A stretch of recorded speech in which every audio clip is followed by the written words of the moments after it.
greetings to all those of you attending our webinar. It's quite an honor and a privilege for us to be sharing this space with you. And so the webinar is on women's empowerment in the context of climate ambition. This is a pre-COP briefing from the Gender Equality in a Low Carbon World, the GLOW program. I think most of us know that the UNFCCC COP29 will take place from the 11th to the 22nd of November this year in Baku, which is the capital of Azerbaijan. So in today's webinar, we will be going to share some of our thoughts as the GLOW program on the opportunities offered by COP to advance gender and social equity in climate action. Just one moment. Sorry, guys.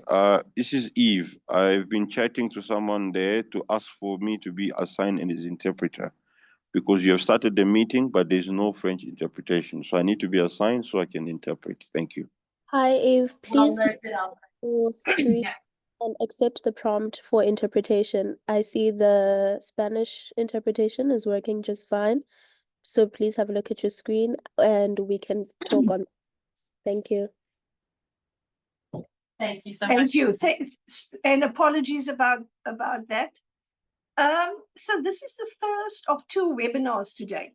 This session will provide a global briefing on the UNFCCC opportunity along with country perspectives from across Asia. The global briefing will repeat at 3 p.m. South Africa time today with speakers from the African and Latin American countries. All these sessions will be recorded and made available afterwards on the GLOW program website, which is glowprogram.org.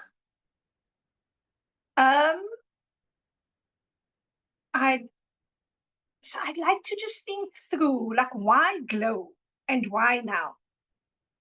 So GLOW is a program funded by the International Development Research Center, IDRC, of Canada. GLOW has 12 action research projects in about 17 countries, which has been investigating the potential for women's economic empowerment in low-carbon transitions. And this is culminating in the findings and recommendations that you will hear in presentations following mine.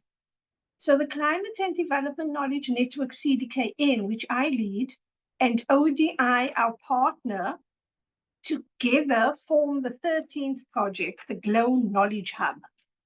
We have been supporting peer learning, synthesizing the project's results, as well as tracking the COP negotiations. As the GLOW projects come to the end of their research and action cycle, our recommendation could not be more timely for the UNFCCC process. Sorry, that was just a note to me. I will now take a few moments to walk you through the key entry points for gender and social equity in the UNFCCC COP29. And often it's really quite empowering to know this before engaging at a COP.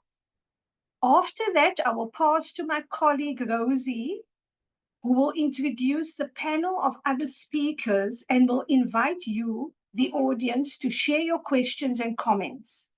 I also want to acknowledge that Mary Dupar was the technical lead for GLOW, for the GLOW Knowledge Hub, as well as my co-principal investigator for the CDKN and ODI project, is here online with us today. Mary had hoped to co-present the briefing today, but sadly has lost her voice temporarily, just temporarily. Otherwise, we'd all be in big trouble due to laryngitis. And so is unable to speak today, but she'll be really active in the chat and answering questions in written form. And just to deeply thank Mary for setting us up so powerfully to just carry on, even though her voice is not there in the, like audibly in the space. Mary is here. So I just want to check one thing. So I'm handing over for an animation. Correct. Right. So the next step is you'll be shown a beautiful animation. I'll then come back and talk you through some slides, which technically are Mary's. So I'm asking you to please bear with me, but she has set us up powerfully. So hopefully it all goes well. So over to the team to show us the animation, please.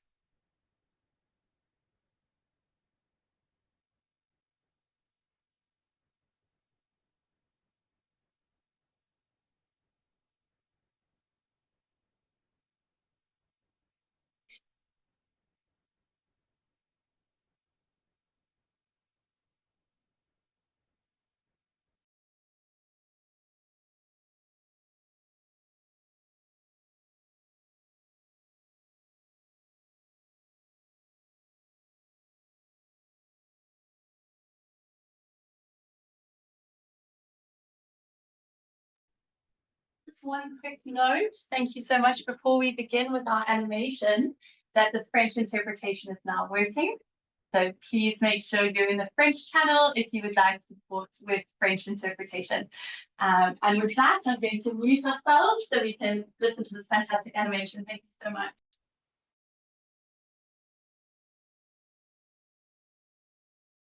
In just transitions. Climate change has a deep impact on people's work and development, especially in the global south. To address this, we need to reduce greenhouse gas emissions, lock up carbon in healthy soils, forests and natural landscapes, reuse and recycle materials, and make our businesses and jobs resilient to climate impacts. For this to happen, people need access to funds, technology, skills, training, and resources so they can shift into productive, decent work that is low carbon and climate resilient. Women can be key leaders in this shift, yet gender inequality often holds them back, restricts their participation, and undermines the significant role they play in helping to make this important transition. Climate shocks and stresses can also further set back gender equality. This is why increasing gender equality and climate action go hand in hand. Investing in women as low carbon and climate resilience leaders is not just fair, it's smart. The GLOBE program investigated the effects of enhancing women's leadership in agriculture, forestry, marine businesses, and ecotourism while implementing climate actions. We found that it is a great strategy. For example, giving women farmers more access to climate-smart inputs and techniques can significantly improve yields and create more stable value chains. Investing in women's involvement in processing, distribution, and marketing further strengthens these value chains, helping businesses consolidate their markets and build a loyal customer base. Women's participation and leadership in all these climate-smart steps of the value chain ensures more secure livelihoods for women and their families. Key suggestions for sustainable transition to a low-carbon, climate-resilient economy include supporting women's collective action to access resources for their green businesses, recognizing and supporting mentorship, women to women, making information about climate change and low-carbon resilient solutions accessible to diverse women, investing in women's access to technologies that are labor-saving as well as green, strengthening gender equality provisions in climate and sector policies and implementing them fully, involving men as allies to empower women, and working to create an understanding of how attitudes and beliefs can hold women back.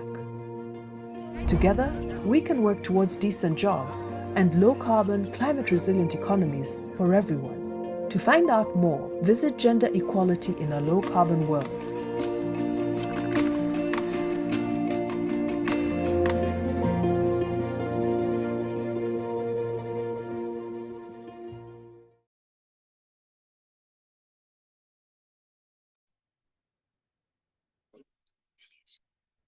Thank you. Yeah, that was the most beautiful video. Thank you to our internal team for putting that together. Thank you. Next slide. Okay, we need to Yeah, next one, Yeah, please. okay. And another one, along. One more. There we go. Okay, thank you. So the GLOW program, just as background, this is what Mary would be presenting. So Mary, please forgive me if I'm I'm obviously not going to do it as beautifully as you would have. So I'm asking in advance for forgiveness, but here we go. So the GLOW program covers the 17 countries shown on the slide. We need the next slide. Yes. This is great. Yeah. Okay, is it fine? Okay. The recommendations of the UNFCCC process and for governments that we will share today are based on the findings from these countries. We'd also just like to acknowledge here the grave difficulties of our Palestinian colleagues to actually carry on with their work in the midst of an unfolding genocide. GLOW continued in the other 17 countries for some 3.5 years, starting in 2021 till now, 2024. You can read about these individual programs on the glowprogram.org/projects website. The GLOW Program Hub, the Knowledge Hub, also produced a review of literature and policy on women's roles in low-carbon economic transitions, and it's called From Consumers to Climate Leaders. This was in 2023. Today's analysis and recommendations also draw on that piece of work. Particularly, we want to note that our consortium synthesis called Empowering Women in Just Transitions, Insights from the GLOW program is published on justtransitions.cdkn.org, which is shown on the screen. So you can click on that site, you can click on the Contributing Voices link in the footer to see all the contributors involved in our synthesis report from across the globe. Having said that, the specific analysis of COP29 given today is the view of the CDKN ODI Knowledge Hub and not that of the other GLOW projects. So just to be quite clear on that. Next slide, please, F.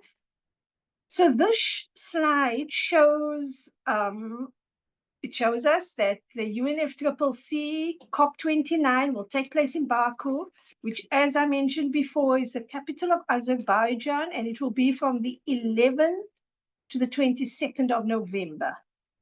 So interestingly, this COP has been billed as the finance COP, and this is mainly because the new collective quantified goal, often referred to as NCQG, on climate finance is due to be agreed.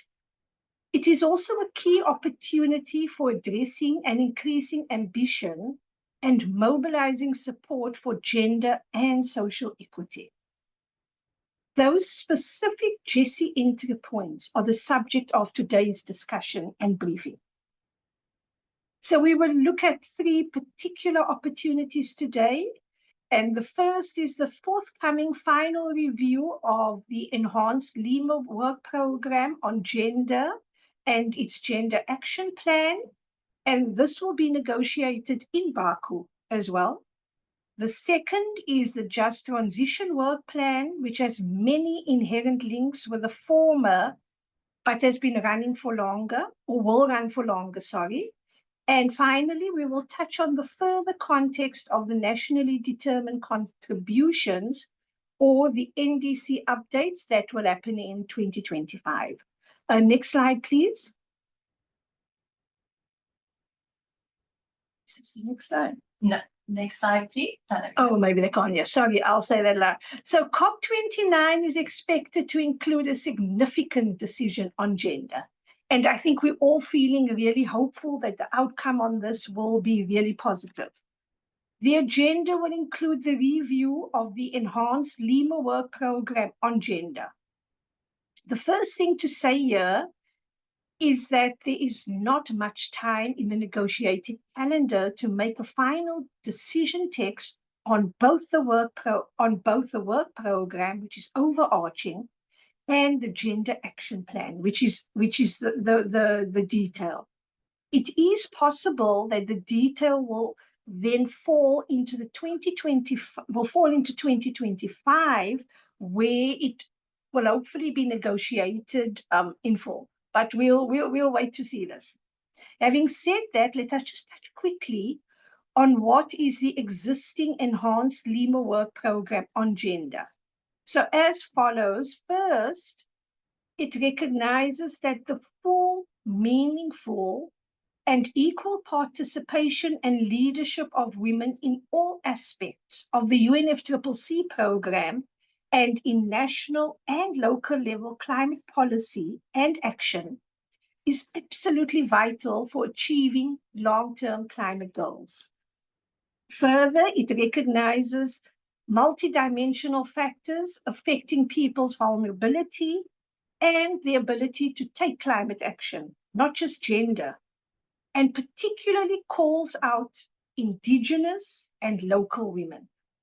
It also recognizes parties' human rights obligations. And what it says is that parties should respect, promote, and consider their respective obligations on human rights.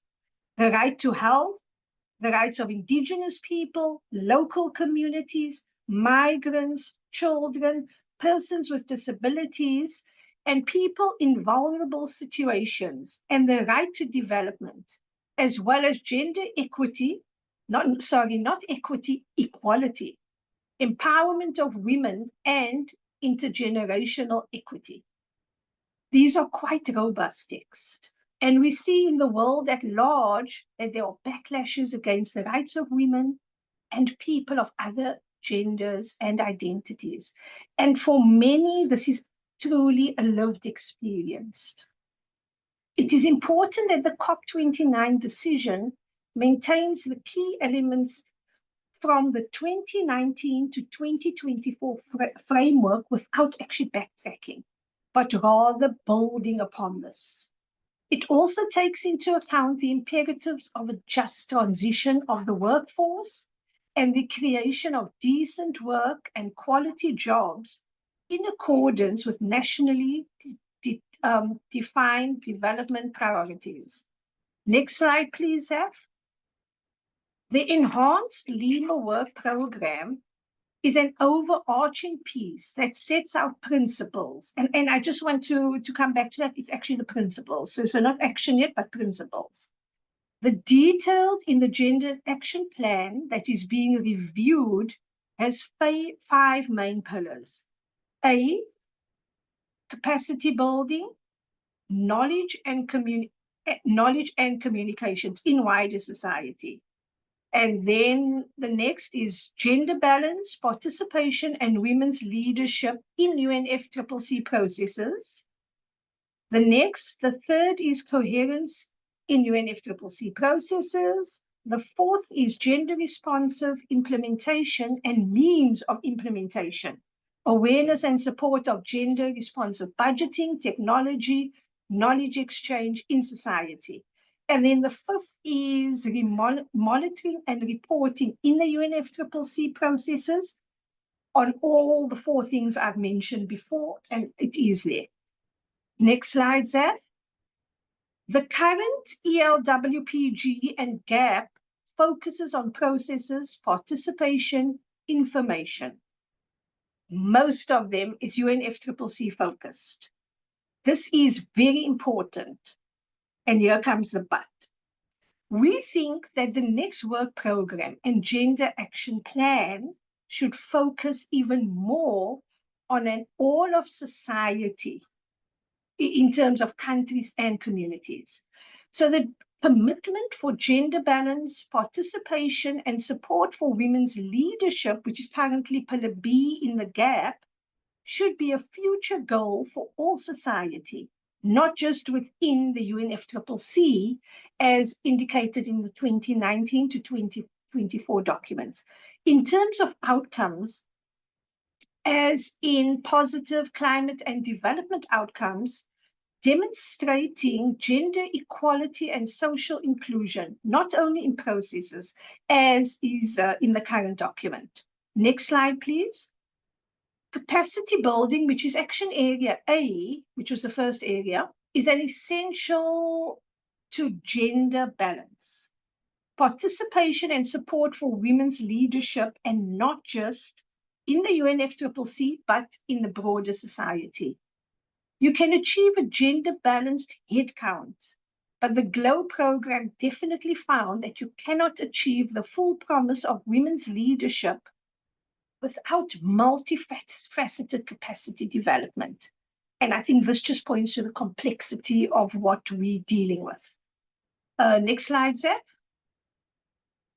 Capacity building remains a critical need for decision makers and managers on how to enable and operationalize gender-responsive climate action.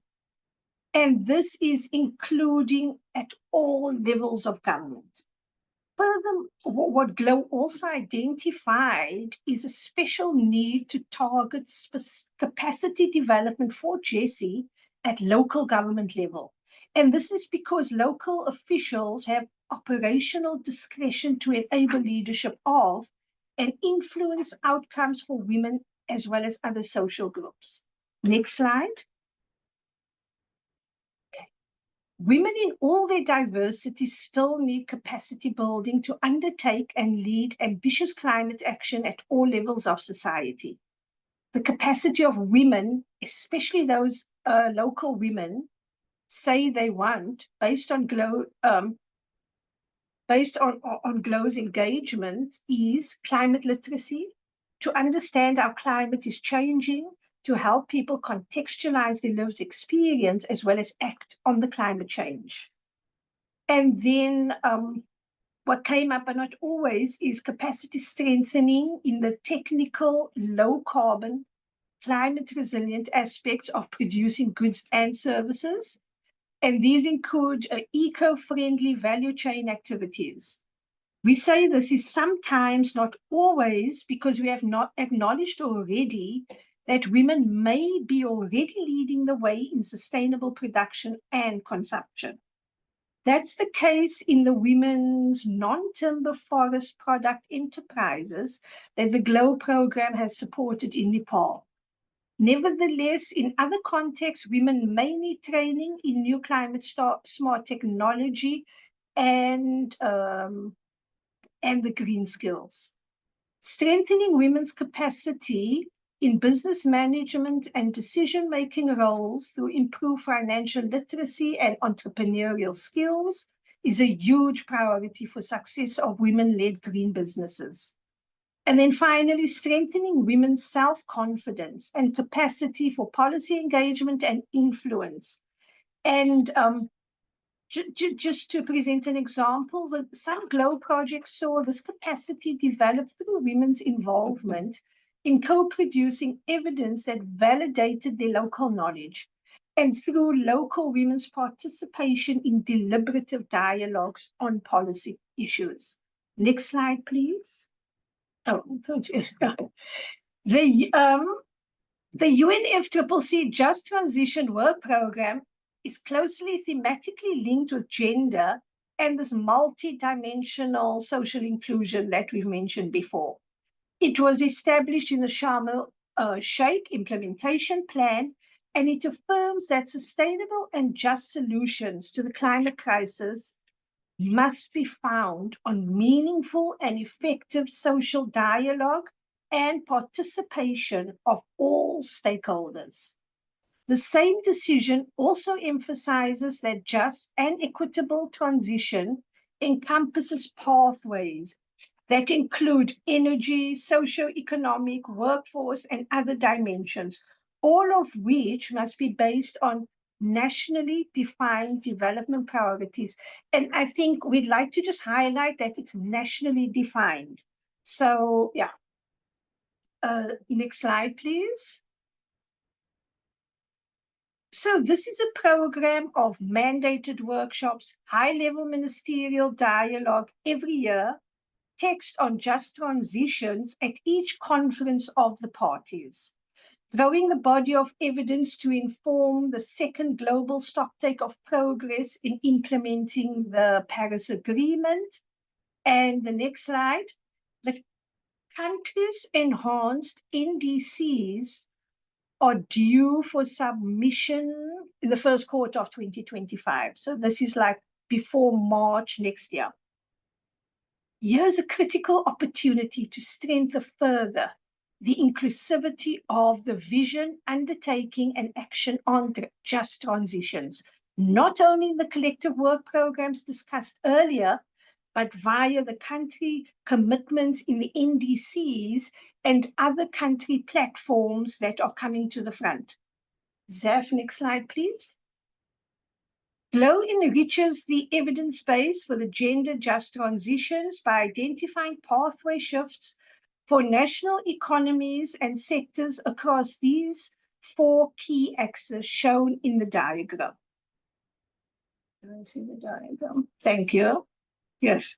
So there's low carbon or even carbon positive activities, resilience to climate shocks and stresses, the gender equality and social inclusion component, and then the provision of decent work. And by this, we mean it is secure, reliable, dignified, as in not demeaning, more productive, and as real safety nets for when shocks do come along. And GLOW's evidence comes from agriculture, forest, land use, blue economy, ecotourism, and biocircular economies. Next slide, please, Zach. So GLOW's action research projects identified 4 key entry points for progressing gender just transitions to low carbon, climate resilient economies.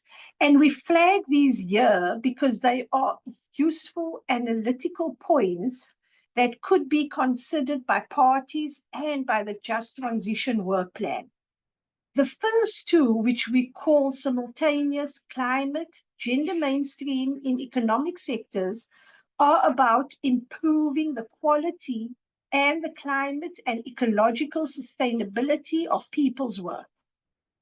So making women's existing economic activities more productive, climate smart, and decent. So an example will be improving the productivity, the income available from working in the climate resilience and the decent conditions of smallholder agriculture. The second is helping women under male-dominated activities while also climate mainstreaming these activities and sectors. So, for example, finding out which higher value activities may be present in an agricultural value chain, but women don't have access to them, like processing, packaging, and marketing.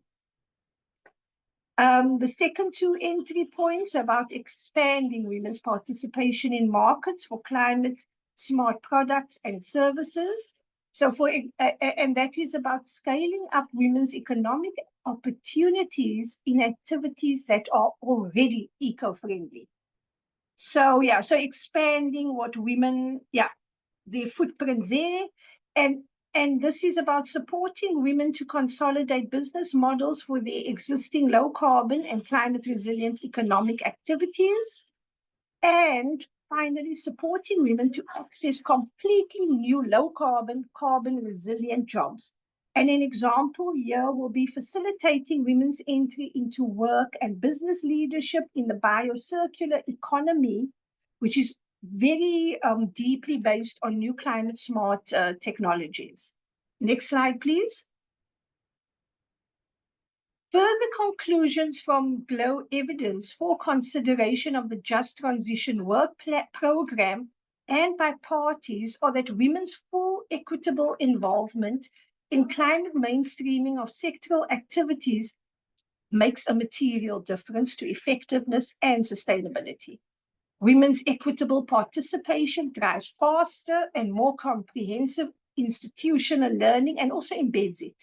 Women's increased involvement in biocircular economies and higher value chains, including marketing, can accelerate uptake of low-carbon climate-resilient practices, but there's a close correlation between women's drive to take up climate-smart technologies and practice and the potential to reduce their menial labor.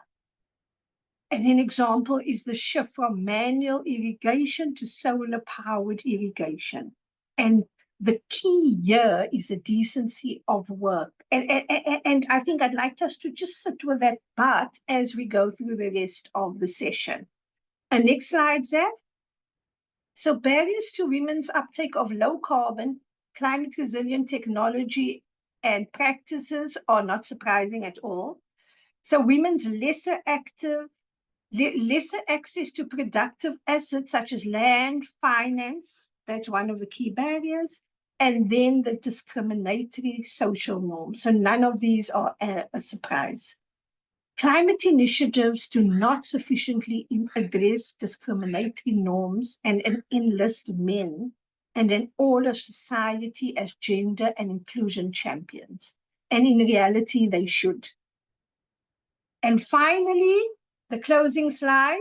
Our synthesis report is full of all kinds and detailed recommendations for policy shifts and operational changes that could accelerate a gender-just transition. We'd like to strongly encourage you to read it. It's on the CDKN website, and it's justtransitions.cdkn.org. And to discuss with us now and also get in touch with you, on your further reflections.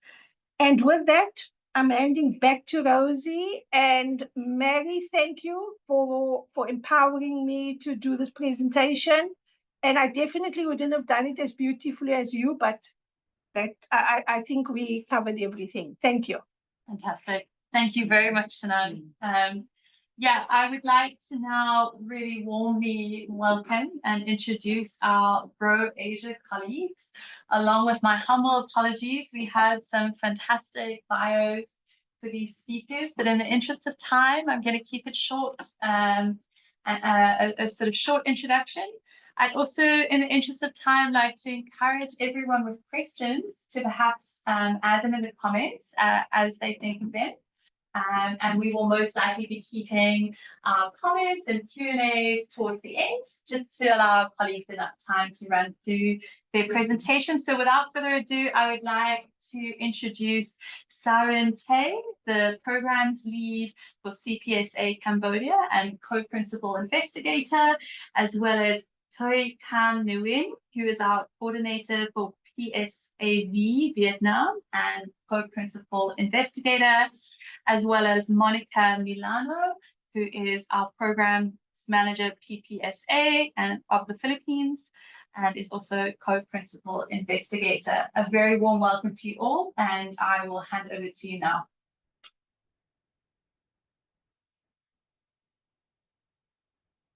Next slide, please.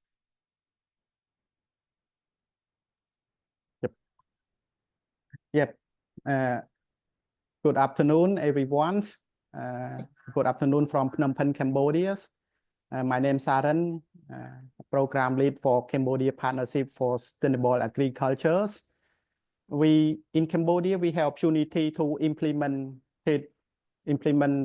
agri projects that focus on women economic empowerment and climate responses in vegetable value chains in Cambodia. So I receive a lot of lesson learned, best practice, and some knowledge, and I wish to bring this lesson learned to share with you.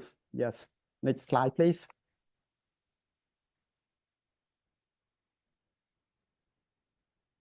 Next slide, please. Yes.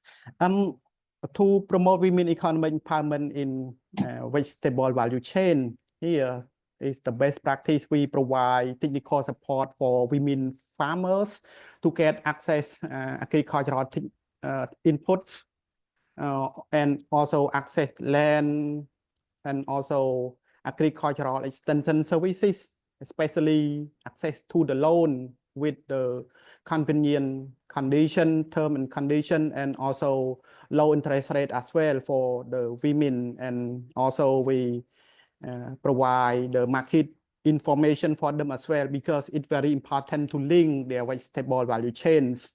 And besides this, we provide technical support or training or capacity building focus on agricultural value chain or agricultural techniques or climate smart agricultural to improve their productivity. And besides this, we provide like the technical support on how to process commodity to gain the value added, because it's very important for the women to get more additional costs from the vegetable value chains.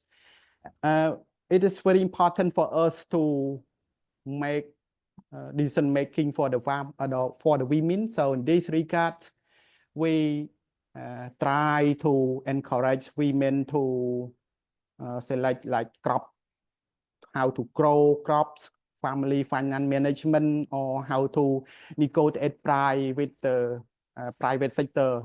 Yep. Can you move to the next slide, please? Yeah. Some key area for climate smart intervention in Cambodia. First of all, I think we introduce and promote climate smart agriculture to the women farmers, including like resilient seeds, greenhouses, or dripping irrigation system, or solar pumping for producer groups. This is very important that allow them to access or to use this climate smart technology to improve their productivity. And besides this, for the government side, they develop some regulation policy and also encourage women to integrate the climate smart approaches. And also in Cambodia, some cases, the government provides subsidy or incentive for farmers as well. And the private sector, for those who adopt with the climate smart agriculture technology or practices to reduce green gas emissions in the agriculture sectors. Our cost to strengthen the market linkage and value chain development, we encourage farmers to form as agricultural cooperative. It is very important for us to empower the smallholder farmers to have the better price negotiate and also reduce production costs, access to the large market, and also share the resource for the production. And besides this, we prepare, like we introduce and encourage farmers to prepare production plan to connect with the harvesting plan and market plan. It's very important to be ready for the contract farming. So they need to prepare the plan first. Lastly, I think it is very important as well that we leverage digital technology that connects women to the buyer and provide some market information for them as well. Can you move to the next slide, please? For Cambodia case, the key actor that need to invest, I think it is very important that we work as a ecosystem here. What we call public-private producer partnership, or 4P, is playing a very significant role in investing, empower women to make climate smart agricultural value chains. Like the government, they focus on regulation, some policy or frameworks to promote commodity value chain or climate smart agriculture or invest infrastructure, while private sector or developmental agency or the government itself, they also provide technical support for women as well, and link the women to get loan access is very important. And for the women farmers, they produce the farming products based on the market requirement that we share each other, the information, market information or market requirements. So we work together in 4P policy. It's more effective in Cambodia. Next slide, please. I wish to share with you as well for the private sector role in Cambodia, because this project we have opportunity to allocate some funding support to female-led enterprise to test their role, how to private sector to support women farmer in community. And some lesson learned that we get is that, of course, private sector provide technical support to farmers, how to improve productivity, commodity quality or standards by introduce some climate smart agriculture technologies. And besides this, private sector, of course, they can direct communicate with farmer. They can share feedback, information, and what they need or the market requirement each other very shortcut ways to implement these activities.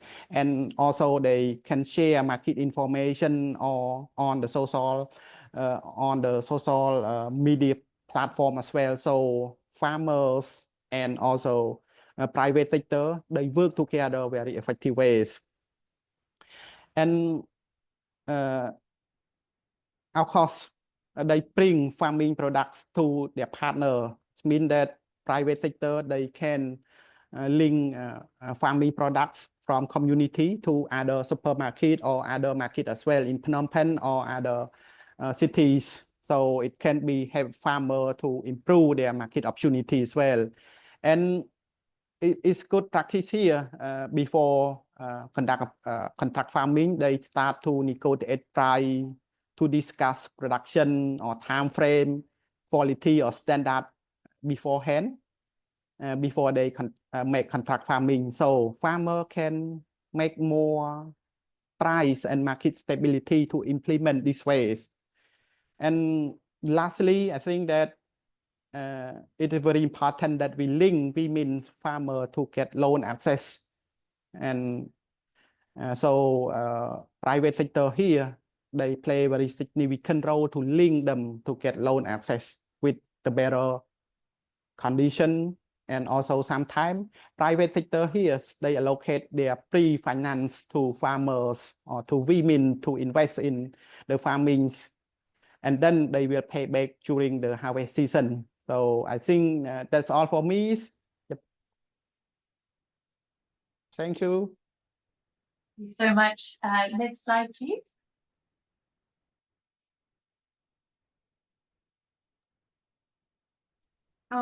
Thank you very much.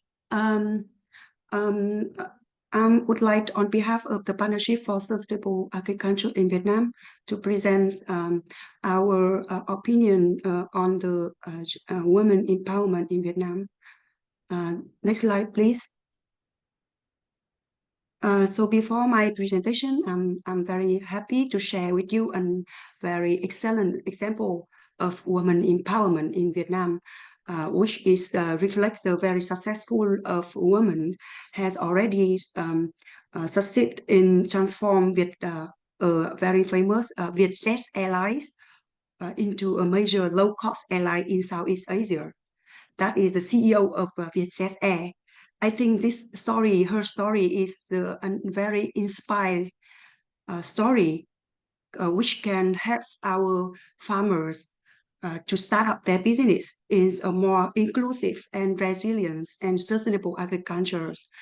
So, you know, over the last few years, next slide, please.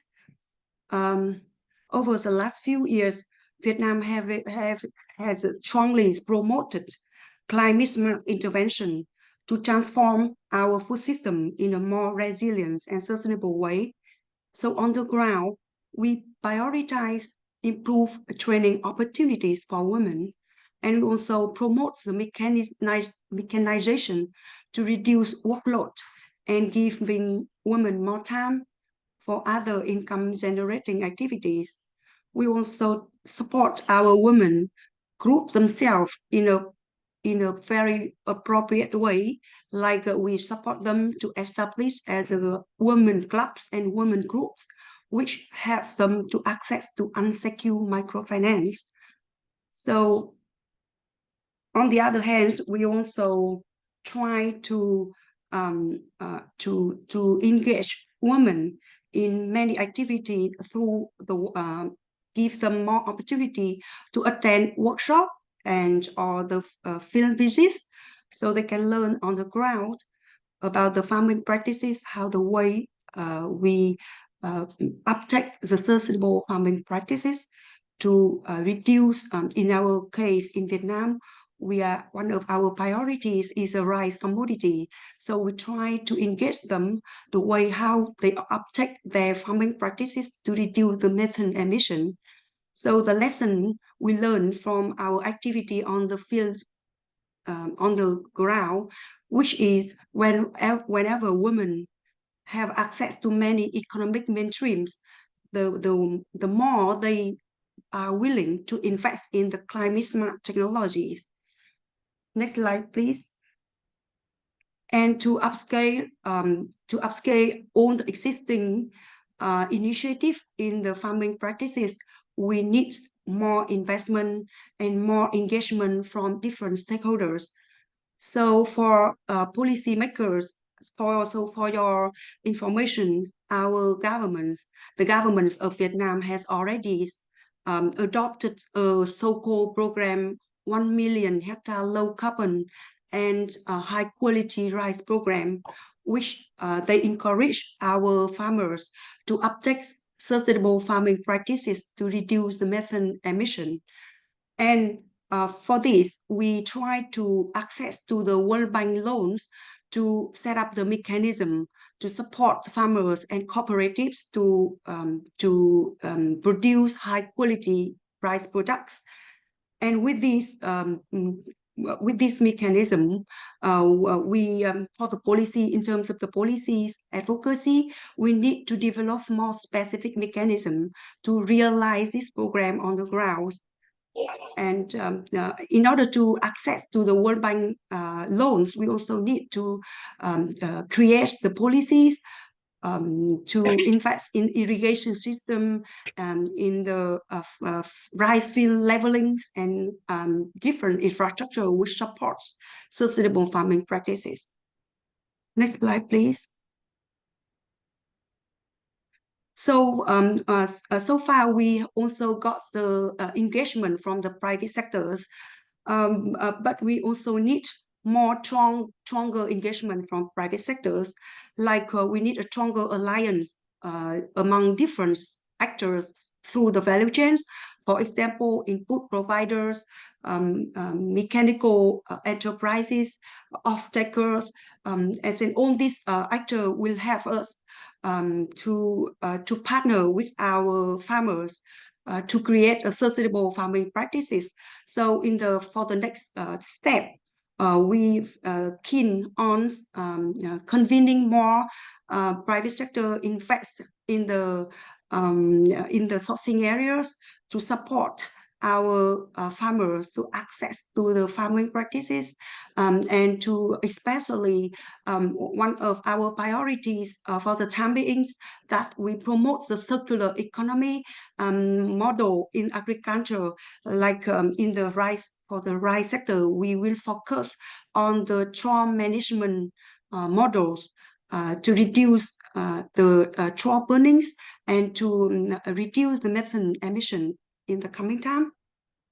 Next slide, please. And one very important factor is that we try to engage the financial institution. So for your information, thanks to the Grow Asia's connection, we have now piloting a model which we provide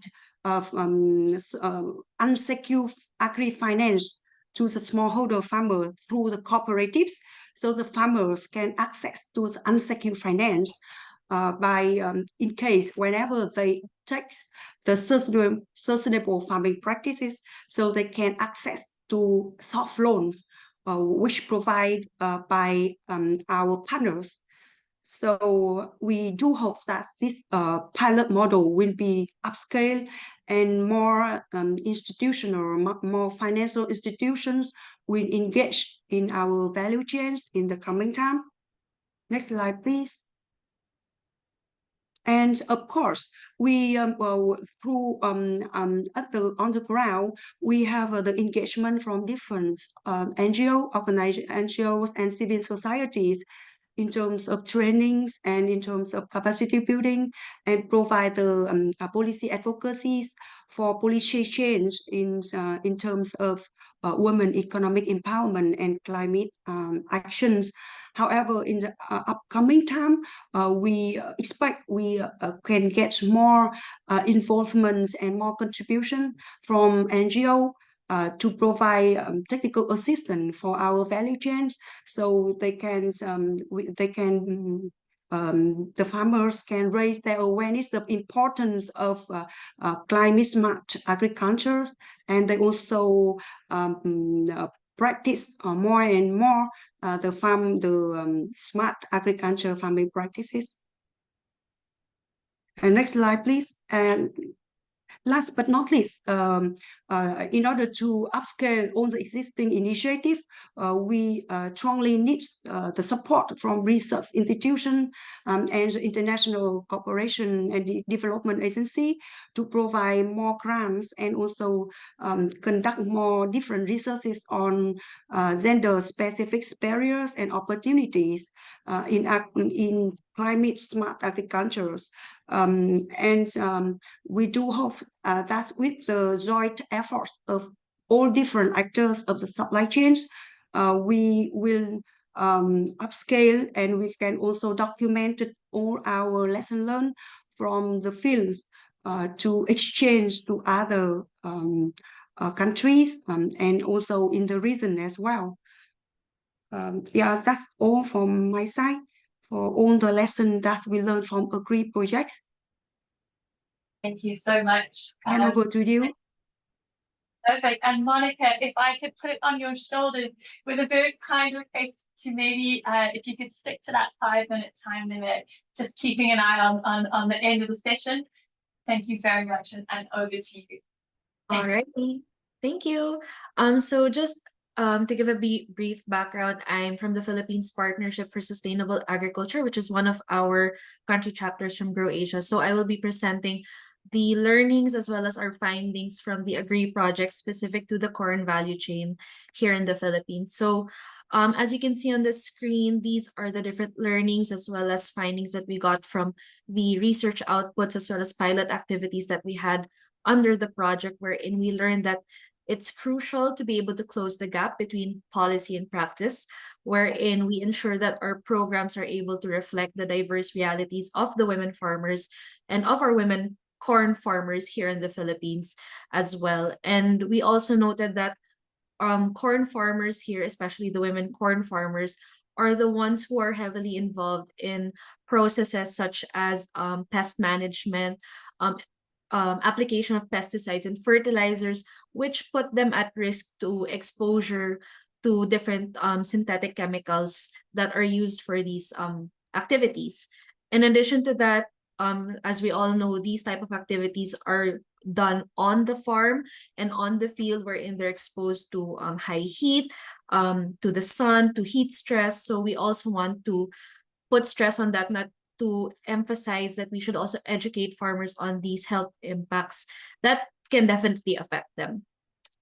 With that, we definitely see the importance of equipping our women farmers on knowledge, as well as techniques and practices about climate smart technologies to be able to promote a more sustainable as well as climate resilient farming and corn production as a whole. And during the process of our project as well as our implementation, we also noted that in terms of GHG emissions in the corn value chain, it's not yet being fully measured, since there is no mechanism in place, a formal mechanism in place to be able to realize how much emissions are being generated in this value chain. So we see it as an opportunity for us to be able to further delve into this and maybe formalize a measure so that we can really understand how much GHG emissions are being emitted in the corn value chain, to be able to also help us capacitate the women farmers to understand that this is the amount that's being put out, and also how can we, or how can they be able to reduce the amount of GHG and to be able to fully empower our women farmers as climate action champions. So in the next slide, we have here some potential interventions that can be done for the corn value chain here in the Philippines. So the first one is to be able to transition gender and climate responsive inputs, technologies, and practices. So we note that we have a lot of resources, machineries, technologies that are available out here, but we also have to put into context that these technologies have to be accessible as well as easily implementable by our women farmers. So like, especially for machineries, not all heavy equipment are available as well as user-friendly to our women farmers. So we have to put that into context as well as into consideration when we start rolling out different interventions for our women farmers in the corn value chain. The next is, we definitely acknowledge, and I think it's going to be further explained in the next slide, is that we have to set up, sorry, can you go back, please? Yeah, thank you. So if we have to really set up that consolidated ecosystem of support, wherein we're able to really link our farmers, especially our women farmers, to the different resources that they need to be able to really empower them within their business as well as their farm production. So this includes like giving them access to different training opportunities, to different financial services and products, different technologies, and such inputs as well. So it's our role as different players from the different sectors as well as a multi-stakeholder platform to be able to establish this ecosystem of support. So as I've mentioned earlier, also, we should also look into having strategic financial investments that support gender responsive and climate positive practices. So these include possibly bringing in more grant funding, more partnerships and opportunities to really invest in these women farmers too.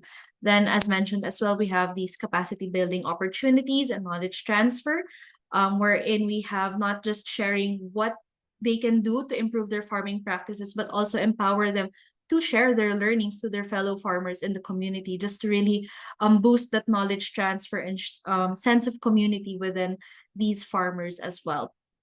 And then lastly, just to jump about the developing a robust monitoring and evaluation system for us to be able to really track our GHG emissions, as well as to ensure effectiveness of interventions, rather, so that we can really say that we are moving towards a low carbon economy as well as a low carbon corn value chain as well. So in terms of what actors need to do, if we can move to the next slide. So as mentioned, we are like Grow Asia as well. We are a multi-stakeholder platform or an enabler of partnerships. So we really see that everybody has their own role to play to be able to create this environment for our farmers to be able to thrive. So here we just noted some. So of course, the government, where they're the ones in charge of developing policies, regulations, as well as roadmaps. We hope to be able to get their support. Well, although here in the Philippines we have a Magna Carta for women, we hope to see more policies as well as interventions from the government that are more women friendly, as well as more towards women's empowerment as well. So what we also note is that our commodity roadmaps here are just specific to commodities. So we hope now that maybe they could start incorporating that gender aspect into our development plans for our industry roadmaps as well. Next, from the private sector, we note that the private sector, as well as the academe, to be honest, are the ones who are leading the development of different research innovations as well as technologies. So we hope to partner with these groups as well to maybe put in that more gender inclusive as well as women empowering approaches to be able to develop technologies that are also women and farmer friendly, to improve their production practices. And lastly, groups like us, like NGOs and civil society organizations, it's our role to be able to be that convener of these different policies as well as innovations and resources out there, to be able to cascade these as well as link our farmers and farming communities to these different technologies and practices and resources out there.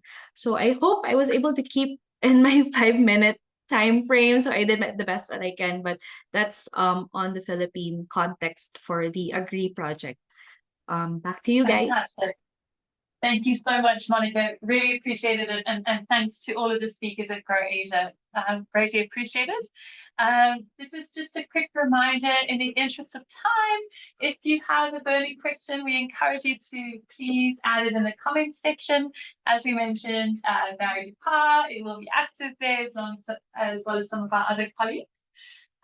So without further ado, it's my great pleasure to hand over now to our SEER colleague. We have 2 colleagues speaking today. Our first colleague who will be leading up is Sushant Acharya. Welcome to you, as well as Tumani Ram Bajere.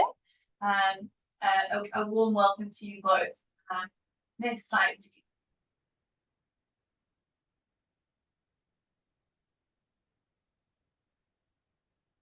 One more. Thank you, Rosie, and good afternoon and very warm welcome to all of you in this SEAS presentation. We are implementing the GLOW project entitled Co-Producing a Self-Reliant Women Business Ecosystem for Women Engaged Enterprises in Nepal. And talking about the Nepal is already climate hard hit country.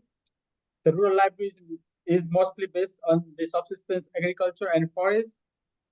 And the agriculture and forest-based libraries mostly dependent on the women because more of the men were either in the upward jobs or in non-farm jobs. So women shoulder the agriculture and forestry related, and that the COVID has no further exacerbated the situation. And in this context, this GROW project has aimed to find the constituent elements of an ecosystem of support that creates an enabling environment for women entrepreneurs and contributes to financially become self-reliant, and they can adopt the climate-friendly measures. Please, next slide. So we have developed 4 work packages under this project that the understanding barriers and constraints to women's economic empowerment, enterprise development through technological and institutional innovations, capacity enhancement to amplify voices and agency of women, and knowledge dissemination and policy uptake. Please, next slide.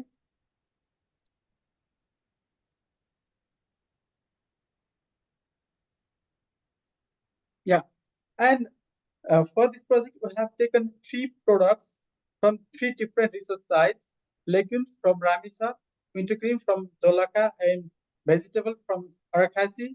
And all these 3 crops are closely linked to the women, and they can make the income from those projects. Please go to the next slide. And all these products have very different sort of interventions that they needed. And in Arakasi, we focused on elevating the woman's role in vegetable value chain. Because of the COVID-19, the local agricultural market was closed. Local agricultural value chain, the vegetable value chain was broken, and women were in a very, sad situation that they could not sell their products, or even if they found they should sell their products, they are to the local intermediaries and traders who usually pay very less to them. In that case, we enhance socio-technical skills of women producers, extending their linkages with local government, and also sensitize the local authorities. And we saw that in the local government budget and program and budget, we worked with one of the rural municipality and tried to make their program and budget more gender responsive. And for that, we adopted the approach of co-production and participatory action research. Because of these engagements, we were able to reopen the weekly local market so that women farmers can get the best prices of their products. So next slide, please.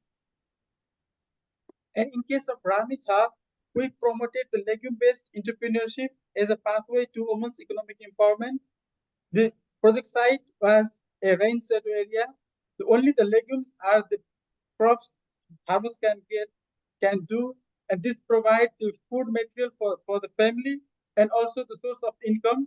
In that case, only the local intermediaries were the agents to whom the farmers can sell.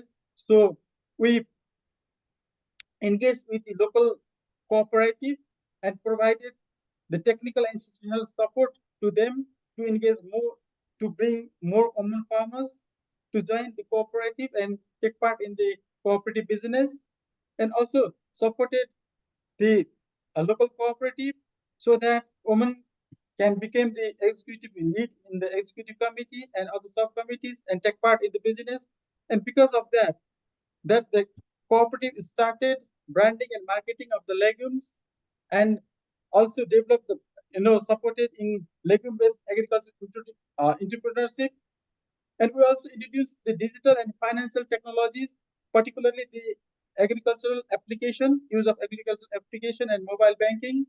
We have yet to see the effect of digital agricultural application, but the mobile banking has supported women farmers immediately. They are able to reduce their workload by 3 hours because they have to go to the bank walking at a distance of 3 hours. So next slide, please. And in the case of Dolaka, it is a bit different. There we are taken the case of wintergreen. It's a high value aromatic plant which has international market, well developed value chain. But because of the high demand in the market and poor governance of the community forest, this product was overexploited. That was directly in the income of the women farmers who used to go to harvest the wintergreen within a distance of half an hour. Now it has taken into 2 to 3 hours. So we experimented the propagation technique of the wintergreen so that they can plant in the private land and the community forest and revive the resource, as well as we work with the community forestry so that they can foster the women's leadership. And also we try to pilot test the distillation units, the traditional distillation plants were of high fiber consuming and yielding the less wintergreen oil. So if with the pilot test results are positive, then we can replicate it to the 400 more distillation plants in the future.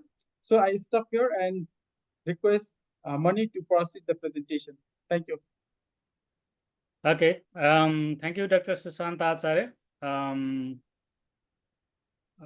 I will now briefly talk about the three major questions that you pose to us. One is how we define women's economic empowerment in our context. Second question was on how that is going to impact our policies and practices. And third, the recommendations or the insights for different actors that we propose through our research. Okay. As Dr. Susant already mentioned, we combine traditional cross-sectional research that involve participatory approaches of collecting data as well as household surveys. And we also had participatory action research and multi-stakeholder derivative processes in place in all the sites we worked with. Can you go to next slide, please? Okay.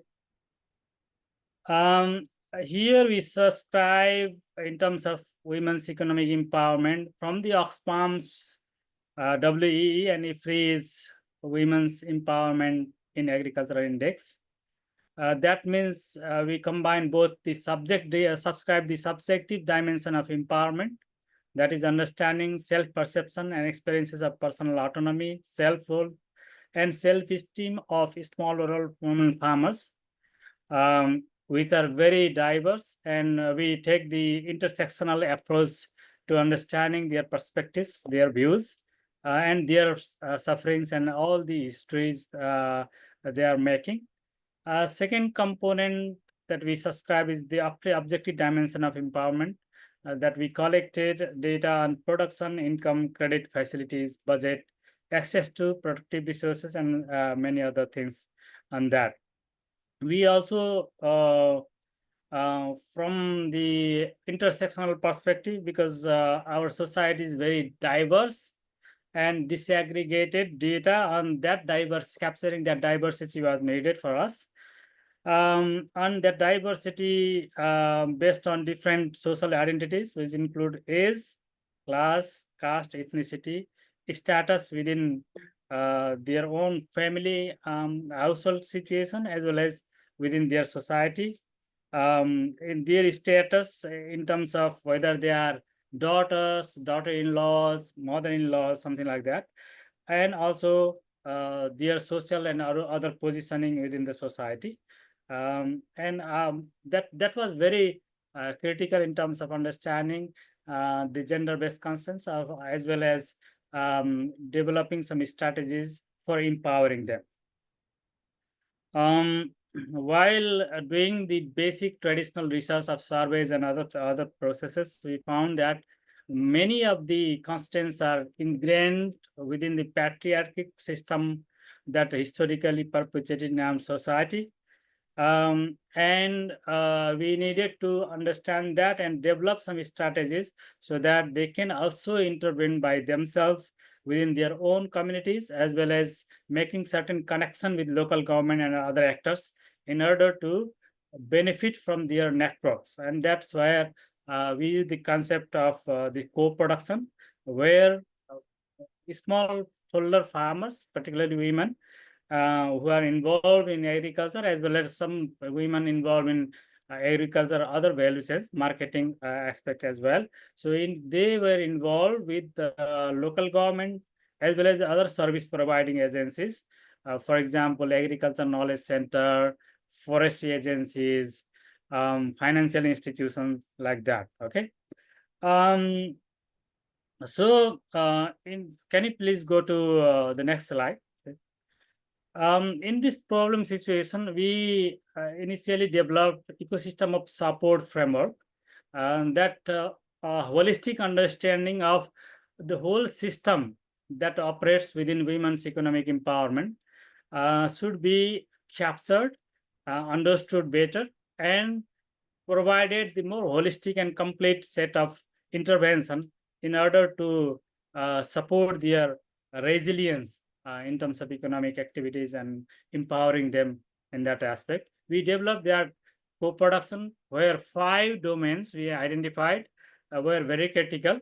Those include socio-cultural domain, environmental domain, policy domain, technological domain, and economic domain.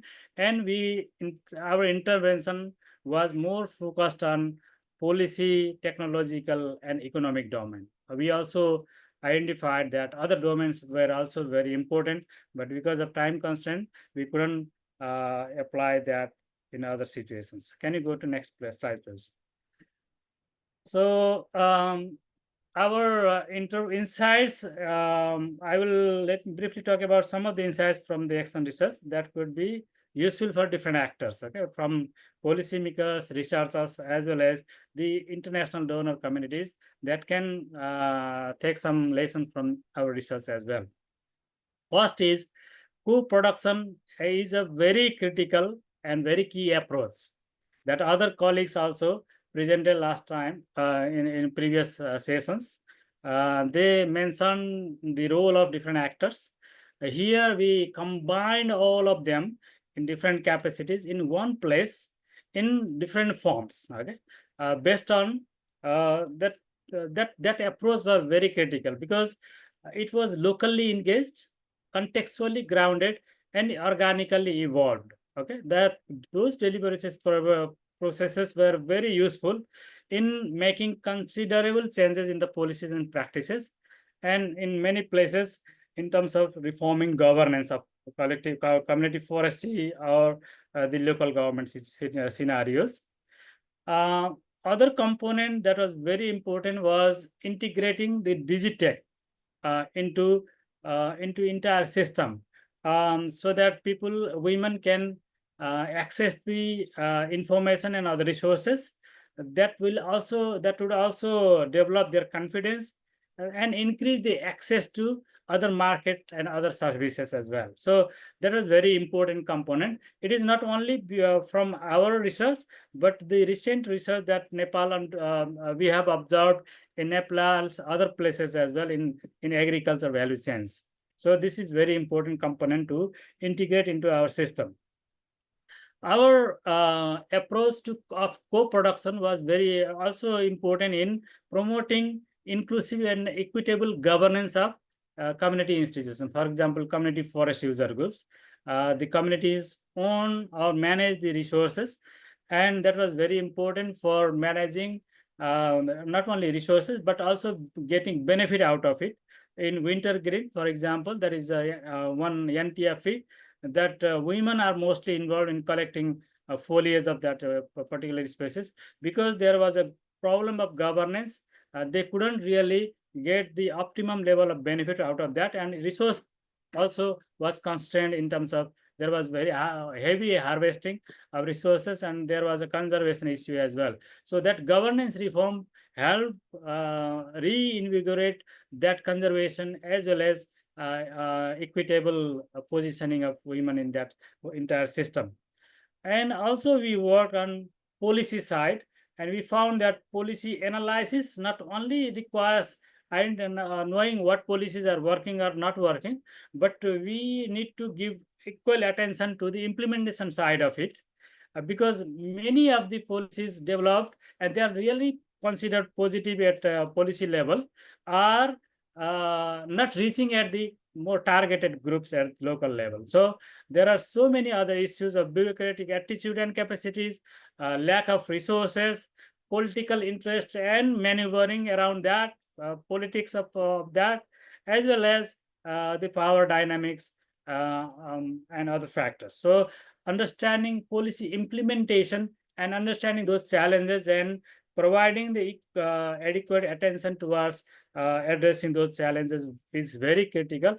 And we should also recommend different actors to give that note of that point as well. Thank you very much. I will be happy to take some questions if there are any. Okay. Thank you very much. Thank you to both of our CS colleagues for that fantastic presentation. And again, yes, we encourage anyone with questions to put those in the chat. I'm now going to be handing over to our colleague Flabad Bikop with the really challenging task of doing a sort of a summary for us in a short space of time. We will also be playing a fantastic video after these comments. So we do encourage you to stick around for that. Apologies, that might take us a few moments over the 11 o'clock closing.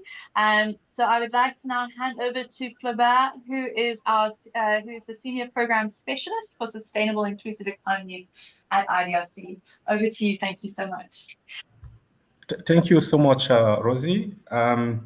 I don't know if I can really summarize all the richness of the presentations that we have heard so far. Obviously, there is a lot of knowledge and insights that have been generated. So maybe I would just say 2 or 3 things. The first thing I want to say is how proud we are of the work that you're all doing. When I say you all, I don't just mean CDKN, I also mean the various research teams. And the reason I'm saying you are doing is because we understand that as much as many of the projects are coming to an end, you are not going to stop there. You are going to keep engaging with stakeholders at the national level, the local level, the international level, so that these results, these findings that you've just shared with us can go a long way in transforming, in changing the way we think about the transition to low carbon economies. So that's one thing. The other thing I would like to say is how proud we are of the work that you are doing. We are proud because we need to remember that you started in a very challenging context. That was right when COVID was starting. And you still manage to do field work, collect data, analyze data, and even engage stakeholders, even as there were lockdowns all over the place. That's just amazing. That's impressive. Now that we are seeing the analysis and the findings, it may seem obvious, but it's not. We are very proud. We actually take a lot of pride in that achievement. And the third thing I would like to mention is it's really interesting to see that we are talking about promoting gender inclusive low carbon transitions. And we are not just saying what policymakers, what private sector actors must do or should do. We are actually showing them what we mean. Just by looking at this cohort of projects, it is not just women who are working on the issues that we are grappling with. We have men contributing to finding solutions, coming up with recommendations. What is that we need to do? What is that we need to consider? What are some of the issues for which we need more evidence, we need more data? So that really speaks to that inclusion agenda that we are all promoting, and that we hope is really going to inform and contribute to not only the COP conversations, but beyond.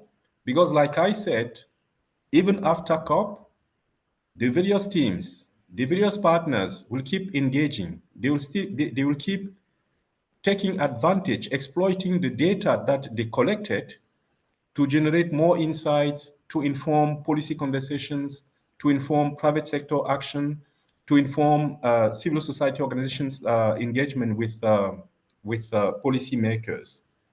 So those are at least 3 reasons why I personally, and I'm sure my all colleagues at IDRC, are so proud of this initiative and the work that is being done.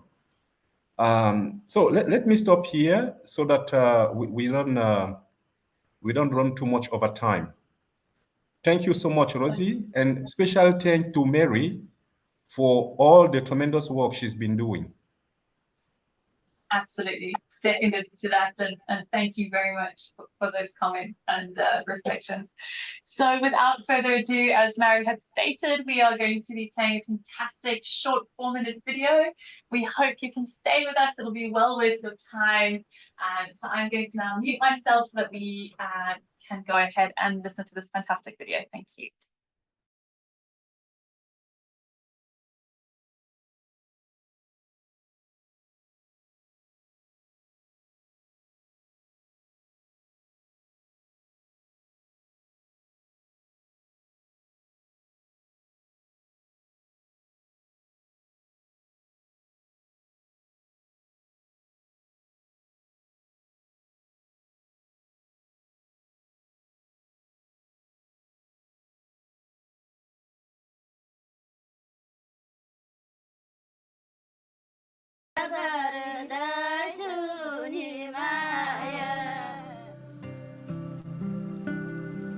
वनमा आश्रित महिला हुन् वा कृषि कर्म र अन्य क्षेत्र अँगालेर बसेका महिला हुन्, सबैको समस्या एउटै छ, काममा अधिक चाप तर आर्थिक स्रोतमा भने परनिर्भरता।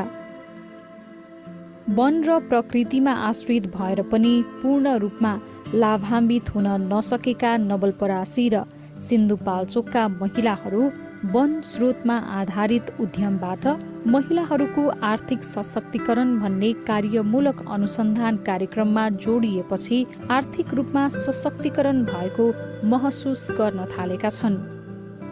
यस कार्यक्रमको मुख्य उद्देश्य कार्बन न्यून उत्सर्जन गर्ने वन स्रोतमा आधारित उद्यम मार्फत महिलाको आर्थिक सशक्तिकरण गरी महिलालाई जलवायु परिवर्तन र कोभिड जस्ता महामारीमा पनि उत्थानशील बनाउँदै लैजाने रहेको छ।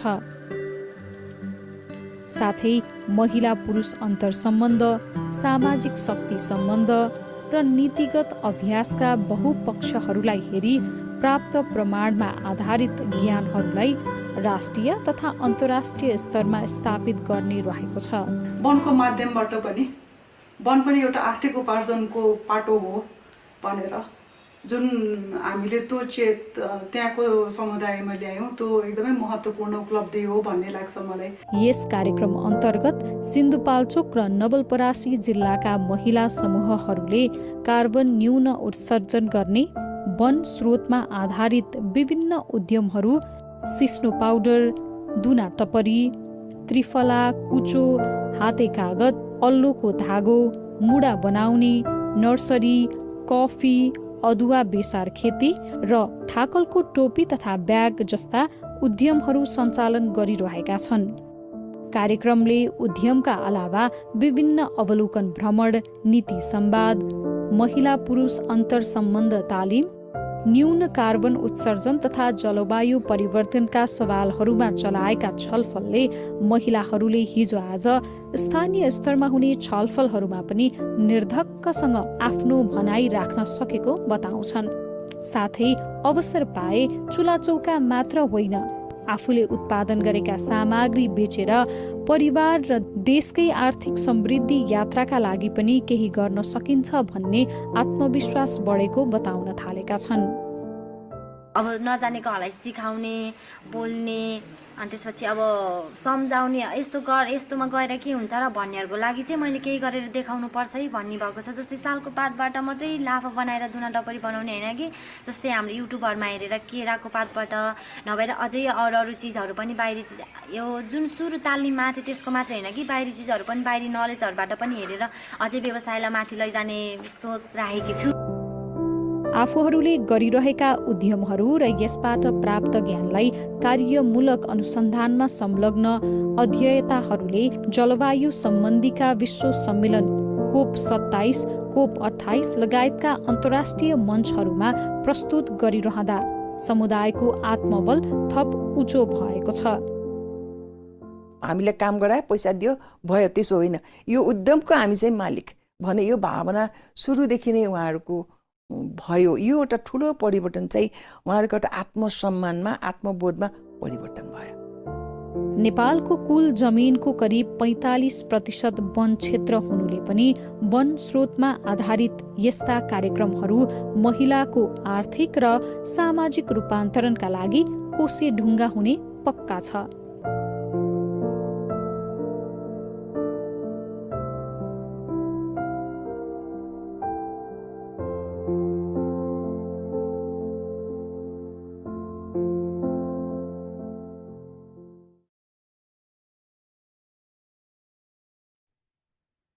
Thank you very much to everyone who managed to stay for that fantastic video. And without further ado, it's my great pleasure to just once again thank all of our fantastic speakers, everyone involved in the projects that were represented today, and to Mary Dupar for her guiding hand in all of this, in steering us and helping to coordinate this presentation, and as well to Shanaz for all of her contributions at the top of this meeting. Have a wonderful afternoon to you all, and we will now bring it to a close. Thank you, everyone.